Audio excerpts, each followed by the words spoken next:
جب بھی مسجد میں داخل ہوں اعتکاف کی نیت کر لیں، جب تک مسجد میں رہیں گے انشاءاللہ ثواب ملتا رہے. اور رمضان کا مبارک مہینہ ہے، ایک نیکی کا ثواب 70 گنا یہ اس سے بھی بڑھ کر عطا کیا جاتا ہے. آئیے ہم سب درود شریف کی بارگاہ رسالت میں پیش کریں. اللہم صلی علی سیدنا و مولانا محمد وعلی آل سیدنا و مولانا محمد وبارک وسلم. صلاۃ و سلام علیک یا رسول اللہ، صلاۃ و سلام علیک یا حبیب اللہ صلی اللہ علیہ وسلم. قرآن میں اللہ ارشاد فرماتا ہے، دوسرا پارہ سورہ بقرہ، اے ایمان والو تم پر روزے فرض کیے گئے. یا ایھا الذین آمنوا کتب علیکم الصیام، اے ایمان والو تم پر روزے فرض کیے گئے. کما کتب علی الذین من قبلکم، جیسے تم سے پہلے لوگوں پر فرض کیے گئے تھے. لعلکم تتقون، تاکہ تم پرہیزگار بن جاؤ. قرآن سورہ بقرہ دوسرا پارہ آیت نمبر 183. اس آیت میں اللہ تعالیٰ نے روزے کی فرضیت کا اعلان کیا. روزہ جو فرض ہوا، روزہ 2 ہجری میں فرض ہوا، جب ہمارے آقا صلی اللہ علیہ وسلم مکے سے ہجرت کر کے مدینہ تشریف لائے 2 ہجری میں روزہ فرض کیا گیا. رمضان کے روزے سے پہلے عاشورہ کا روزہ رکھا جاتا ہے. حدیث شریف میں بھی ہے، قرآن کی تفسیر میں بھی ہے کہ پہلے عاشورہ کا روزہ لوگ رکھتے تھے. رمضان کے مہینے سے پہلے عاشورہ کا روزہ رکھا جاتا. لیکن جب رمضان کا روزہ فرض ہوا تو عاشورہ کا روزہ نفل قرار پا گیا. محرم کا جو روزہ رکھتے ہیں ہم لوگ، اسی کو عاشورہ کا روزہ کہا جاتا ہے. لہٰذا پتہ چلا کہ بہت سے لوگ جو نفل روزوں کو نہیں مانتے ہیں، عاشورہ یا شب برات یا شب معراج، ان سب کے روزے کو وہ بھی کوئی چیز ہے. قرآن اور حدیث میں اس کا بھی ثبوت ہے، لہذا انکار اس کا نہیں کیا جا سکتا. نہ رکھے کوئی بات نہیں ہے، لیکن انکار نہ کرے کہ شب برات کا روزہ کچھ نہیں ہے، یا شب معراج کا روزہ کچھ نہیں ہے، یا محرم کا روزہ کچھ نہیں، وہ بھی کچھ ہے. اللہ تعالیٰ نے اس کی بھی فضیلت اور اہمیت رکھی ہے. لیکن رمضان کا روزہ یہ فرض ہے. اور الحمدللہ رمضان اللہ نے ہمیں عطا فرمایا. رونق دیکھ رہے ہیں اس کی. رمضان کا جمعہ ہے آج، پہلا جمعہ. تمام مسلمانوں کو رمضان کا پہلا جمعہ مبارک ہو. یہ ہمارے شہر کی رونق ہے. مکے اور مدینے کی رونق کا کیا عالم ہوگا. جو اللہ کا شہر، اللہ کا گھر جہاں ہے، مدینہ جہاں رسول کا گھر ہے، مزار پاک ہے، وہاں کے رمضان کی کیا شان ہے. اللہ کے نبی نے فرمایا کہ جس نے رمضان میں عمرہ کیا گویا اس نے میرے ساتھ حج کیا. رمضان کے عمرے کی بڑی فضیلت ہے. اس لیے بہت سے لوگ جنہیں اللہ نے عطا فرمایا ہے، بہت سے ایسے لوگ ہیں جو سال بھر اپنا کام کاج کر کے رمضان میں مدینہ چلے جاتے ہیں، رمضان میں مکہ چلے جاتے ہیں، پورا رمضان گزارتے ہیں. بہت سے لوگ 10 دن گزارتے ہیں، بہت سے لوگ آخری اشراف گزارتے ہیں. اللہ تعالیٰ ہمیں بھی یہ توفیق عطا فرمائے. رمضان کے مکے کا رمضان، مدینے کا رمضان دیکھنا بھی اللہ ہم سب کو جلد سے جلد نصیب فرمائے انشاءاللہ. آمین. روزہ اور رمضان، اس کی فضیلت عام طور سے آپ سنتے رہتے ہیں. حدیث پاک میں بھی اس کی بڑی فضیلت وارد ہوئی ہے رمضان کی، روزے کی.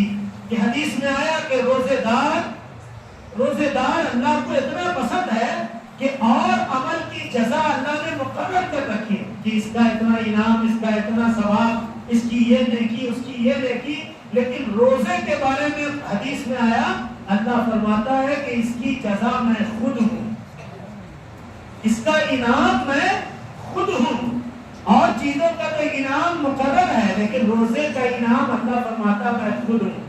بندہ مجھے ہی پالے گا روزہ رکھ کے، تو جو اللہ ہی کو پالے گا اب اس کو کسی نعمت کی کمی کہاں رہے گی. اور روزہ دار اتنا اللہ کے نزدیک مقبول ہے کہ اللہ نے فرمایا اس کے منہ کی بو، جو بھوک کی وجہ سے منہ سے بو پیدا ہوتی ہے، یہ اللہ کو مشک سے بھی زیادہ پسند ہے. لیکن یہ روزہ دار کی اللہ کے نزدیک ہے. اب ایسا نہ ہے کہ کوئی منہ صافی نہ کرے. مسجد میں یوں ہی بعض لوگ نماز پڑھ رہے ہوتے ہیں, بغل میں پڑھ رہے ہوتے ہیں, تو بغل والوں کو اس کی بدبو پہنچ رہی ہے. جب ان کا منہ کھل رہا ہے, لہذا مسواک کرنا چاہیے. مسواک جو سنت رسول ہے, روزے میں گرچہ کولگیٹ پیسٹ اور یہ چیزیں نہیں کر سکتے ہیں, لیکن مسواک کر سکتے ہیں. مسواک ہمارے نبی کی سنت ہے, جس کو دکمن ہم لوگ کہتے ہیں. مسواک حدیث شریف میں آیا کہ مسواک کر کے نماز پڑھنا 70 گنا افضل ہے بغیر مسواک کی نماز. لہذا مسواک کیا جائے تاکہ منہ, اور قرآن پڑھتے ہو تو فرشتے اپنا منہ تمہارے منہ کے سامنے رکھ دیتے ہیں. فرشتے اپنا منہ تمہارے منہ کے سامنے رکھ دیتے ہیں. لہذا قرآن درست پڑھا کرو, بہتر انداز میں پڑھا کرو, اور پھر ہمارے منہ میں بدبو بھی نہ ہو. وہ اللہ کو, چونکہ روزے دار کی اہمیت کی وجہ سے, عام آدمی کو تو بھائی آپ صاف ستھرے چاہیے, عام آدمی کو آپ کے منہ سے بدبو نہ پیدا ہو, یہ ڈکار زور سے نہ لیا جائے. بعض لوگ سحری افطاری وغیرہ کی وجہ سے نمازوں میں جو ڈکار دیتے رہتے ہیں. حدیث شریف میں آیا کہ ڈکار میں آواز پیدا ہونا اللہ کو ناپسند ہے. عرب وغیرہ میں تو یہ بہت مایوب سمجھا جاتا ہے, عرب دنیا میں, کہ کوئی ڈکار زور سے لے, لوگ اسے منہ پھیر کے دیکھتے ہیں, عجب انداز میں دیکھتے ہیں, ناپسندیدہ انداز میں, مکروہ انداز میں دیکھتے ہیں.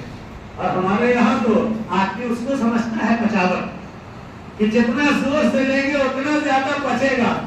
آواز پیدا کرنا ضروری نہیں. ہاں یہ اور بات ہے کہ اپنے کنٹرول میں بعض لوگوں کے نہیں ہوتا ہے, بعض لوگ جان بوجھ کے بھی کرتے رہتے ہیں. یاد رکھیے, اگر آپ نے جان بوجھ کے ایسا کیا اور اس سے قے آ گیا, اندر کی چیز باہر آ گئی جان بوجھ کے کرنے سے, تو روزہ ٹوٹ جائے گا. جان بوجھ کے قے آ جائے تو روزہ ٹوٹ جائے گا. اور اگر خود سے قے آ جائے, غلطی سے آ جائے, بیماری کی وجہ سے الٹی آ جائے, تو روزہ نہیں ٹوٹے گا. یہ مسئلہ یاد رکھیے. بعض لوگ جو ہے سمجھتے ہیں بس قے آ گئی روزہ ٹوٹ گیا. نہیں, اپنے سے لانے سے روزہ ٹوٹے گا, اور خود سے آ جائے تو نہیں ٹوٹے گا. یہ مسئلہ ہے. اسی طرح خون وغیرہ بھی خود سے آ گیا, روزہ نہیں ٹوٹے گا. جان بوجھ کے کوئی ایسا کرے گا تو پھر اس کا الگ مسئلہ بنے گا. روزہ کن چیزوں سے ٹوٹتا ہے, کن چیزوں سے نہیں ٹوٹتا ہے, اس کا بھی علم رکھنا چاہیے. حدیث پاک میں اس کا مکمل بیان آیا. بخاری شریف کی حدیث میں اللہ کے نبی نے روزے کے تعلق سے ارشاد فرمایا کہ روزے کا حکم اللہ کی طرف سے نازل ہوا. پہلے عاشورے کا روزہ فرض تھا, اب جو چاہے رکھے اور جو چاہے نہ رکھے, رمضان کا روزہ تم پر فرض کیا گیا تاکہ تم پرہیزگار بن جاؤ.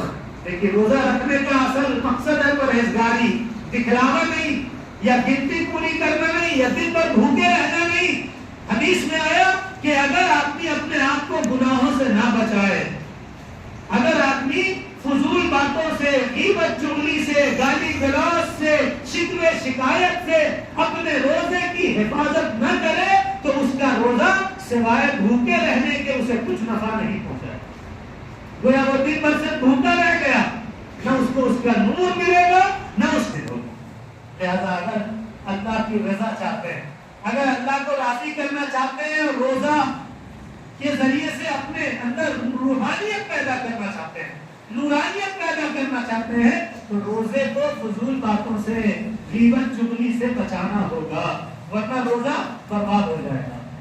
یا گالی گلوچ یا دوسرے کاموں میں بیزی ہو کے اپنے دل کو کاٹنا, کوئی گیم میں دل کو کاٹے, موبائل میں دل کو کاٹے, تو اس کا روزہ اس کو کوئی نفع نہیں پہنچائے گا.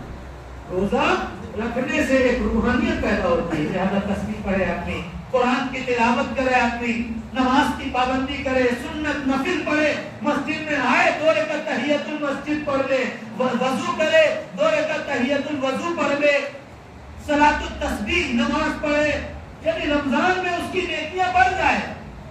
اور جو نہیں نیکی کر رہا تو اس کی تو بڑھ گئی, کہ وہ تہجد کی پابندی ہونی چاہیے ان کی,